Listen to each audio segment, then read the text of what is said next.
Moje predavanje je naslovljeno, možda mislim taj naslov, molim te. Ja, samo ste uključili.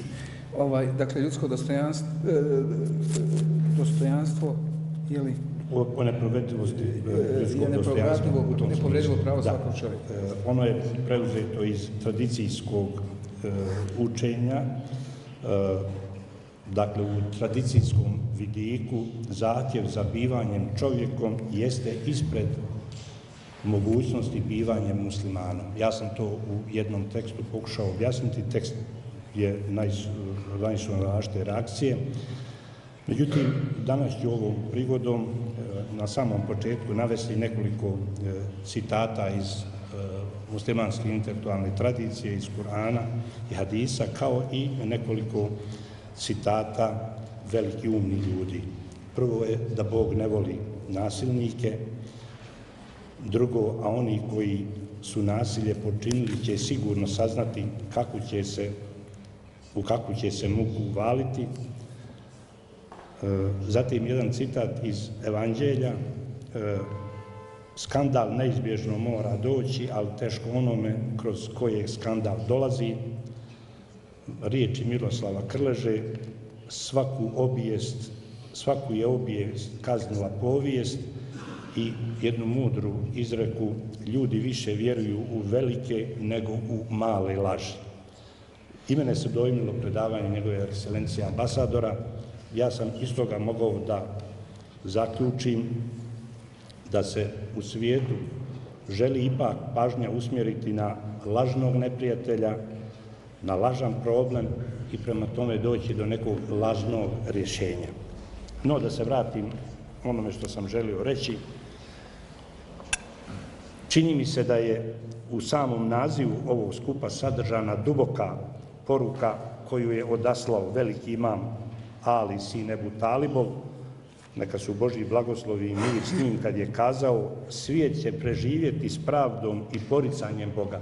Dakle, na arapskom jeziku edunija tedumu mal adli vel kufri, ali neće preživjeti s nasiljem i samopredanošću Bogu. Vela tedumu ma zulmi vel islam.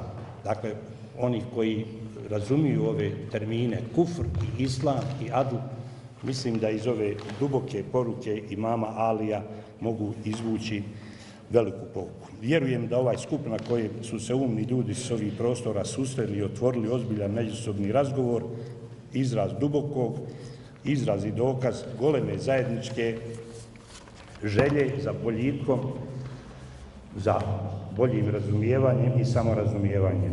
Današnjim susretom ovdje svjedočimo i pokazujemo da pitanja koja postavljaju vrijeme i prostor i društveni kontekst, kao misleći ljudi, ozbiljno i raspravljamo i provjeravamo, a ne samo prihvaćamo i trpimo. Zasigurno mi današnjom raspravom nećemo moći riješiti postojeće teške probleme, ali ćemo, uvjeren sam, izvršiti svoju ljudsku obavezu odlučno dižući svoj glas protiv svih vidova nasilja u svijetu, bilo fizičkog, bilo duhovnog. Naslovljena tema se može raspravljati na više razina i načina i svaki od njih će pokazati da ona zahvata područja mnogih disciplina i samim time otvaraju se opća pitanja politike, vjere, kulture, povijesti, ljudskih prava, slobode, demokracije, morala, tolerancije, nasilja i sl. Činjenica je da danas više ne postoje nekdašnje stroge granice i pregrade među raznorodnim idejama i vjerovanjima. Savremeni svijet postao je sličan golemoj robnoj kući. Na dohvat ruke stoji nam sve obilje stvari i ideja. Sve se može lako uzeti, ali isto tako i lako ostaviti. Uvjerenja, bilo filozofijska, bilo politička, bilo vjerska, prilično jednostavno se mijenjaju. Zapravo, mnoštvo religijskih oblika koja su dio našeg svjetskog usuda sve više ukazuje da spoljašnja raznolikost zaista nije takva kakva se čini kad se pogleda pomnije i dublje. Stotine kategorija, pokazuje se, istovjetne su za sve religije svijeta. Sličnosti i zajednička područja također se pokazuje obuhvaćaju mnogo veće prostranstvo nego što obuhvaćaju razlike. No, da bismo potvrdili te sličnosti, te razlike i da bismo ih prihvatili, prije toga razumjeli, moramo se prethodno osloboditi predrasuda koje nosimo u sebi. Ovdje stoji ključno pitanje i teorijske i praktične naravi. Kako promatrati sve ove pojave, a da se pritom naše promatranje ne pretvori u nasilničko razaranje dijaloga? Zapravo, kako ostati dosljedan tradicijske poruke s njima na najljepši način raspravljaju? Ovo se ključno pitanje zatim grana u golemu krošnju grana. Kako osigurati da se različita promatranja međusobno dopunjuju? Kako ćemo kada pripadamo ovom ili onom vidu religijske prakse ili ne pripadamo niti jednom ostvariti svoju ljudsku zadaću da uspostavljamo red na zemlji i mir među ljudima?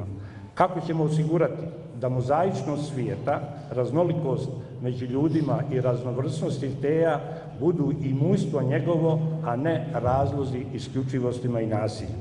Kako ćemo osjećanje o ispravnosti svojih uvjerenja prenositi svim ljudima, a da pritom činimo dobro, a ne nasilje? I konačno, kako ćemo se suprotstaviti nasilju oni koji svoje uvjerenje nameću silom koja im stoji na raspolaganju i kako ćemo odgovoriti na vrijeđanja oni koji vrijeđaju one što drugčije vjeruju, misle i ponašaju se? Ukratko, kako pomiriti ili miriti one koji vjeruju da je ono u čemu oni jesu za njih sasvim razložno, razborito i prihvatljivo i one za koje sve to nije ni razložno, ni razborito, ni prihvatljivo? U Božjim naredbama, zabranima, poukama koje su sadržane u svim izdanjima njegove poruke, ljudima osuđuje se podjednako i pretjeranost i nedotjeranost ljudskog djela. Uz nedvosmislenu osudu nasilja i terora osuđuju se i strogost i grubost i svaka isključivost. Snažno se naglašava da je načelo pravde i pravičnosti suprotnost svakoj krajnosti. Povijesna je činjenica da su muslimani često znali biti strogi, čak i nepravedni jedni prema drugima, ali su nastojali biti pravedni prema onima koji ne dijele njihova vjerska uvjerenja. Nobelovac Abduselam je svojevremeno izjavio u Maroku, kad je na akademiji 1984. godine, da međusobna proganjanja među muslimanima traju sve do danas i da se zapravo, u citat, u islamu u odnosu na religiozne slobode rigoroznije postupalo prema onima u zajednici nego prema onima izvan nje. Naša današnja realnost to također potvrđuje. Nažalost, i muslimani u Bosni i Hercegovini dijele sličnu sudbinu muslimana u mnogim dijelovima svijeta. Naročito u posljednje vrijeme među njima se mogu primijetiti i vjerske suprotstavljenosti. Ta pojava je između ostalog posljedica sve izraženije pojave sekularizacije i trivializacije njihovog religijskog uvjerenja, odnosno poricanja vlastite tradicijske intelektualnosti. Naravno, krivica za ovakvo stanje ponajprije njihova. I evo završavam sa ovim pasusom. I u Bosni i Hercegovini danas teku dva sasvim oprečna društvena toka, tradicijski i moderni. Koji od njih će provladati ovisi prije svega o tome na šta će bosanski čovjek pristati. Da li uz svoju tradicijsku intelektualnost u okviru koje će miriti postojeće različitosti živeći u povjerenju s drugima ili pak uz moderni koncept koji odlučno poriče svaku tradiciju proglašavajući apsurdnom svaku mogućnost življenja u njezinom okviru. I na samom kraju logičnim se nameće pitanje, a da to do kraja individualizira, jeste šta nam je činiti, odnosno šta je meni činiti. U najkraće početi u punoj samosvijesti razgovarati prvo sa samim sobom, iskreno se pitajući da li sam u pravu u onom što činim ili pak ne činim.